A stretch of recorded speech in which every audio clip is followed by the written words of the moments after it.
Alors, je reviens sur les travaux de Michel Gauquelin, auxquels j'avais consacré, comme j'ai dit dans une précédente vidéo, un bouquin, enfin une partie d'un bouquin, Histoire de l'astrologie, la partie qui s'appelle La pensée astrologique.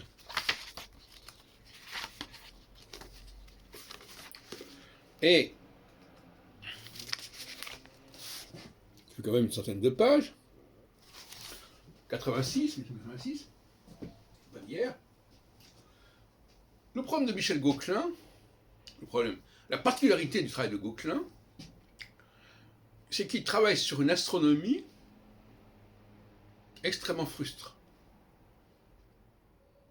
Il n'est même pas nécessaire, pour faire fonctionner l'astrologie de Gauquelin, l'astronomie de Gauquelin, de connaître les révolutions des planètes. Il suffit de constater que tel jour, à telle heure, une planète est là.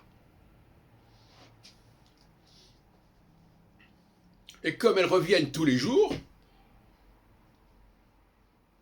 au niveau diurne, ce qu'on appelle l'astrologie rotationnelle. Gauquelin travaille sur l'astrologie rotationnelle, c'est-à-dire, c'est pas, ce qui est important, c'est pas le mouvement des planètes, c'est le mouvement de la Terre. Donc ça, c'est ce qui a fait Gauquelin. Et cette astrologie rotationnelle est probablement beaucoup plus ancienne que l'astrologie zodiacale, écliptique, etc. Donc ce sont deux formes d'astrologie radicalement différentes, aussi bien d'un point de vue diachronique que synchronique.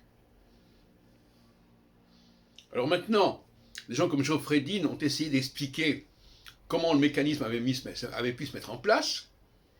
C'est vrai qu'on se pose des questions à ce sujet.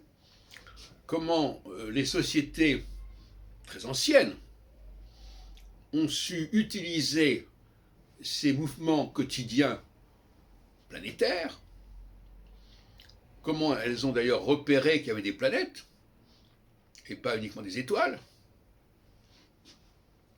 On se perd en conjecture.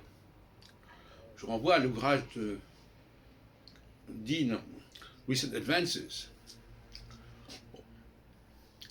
Alors, il semblerait que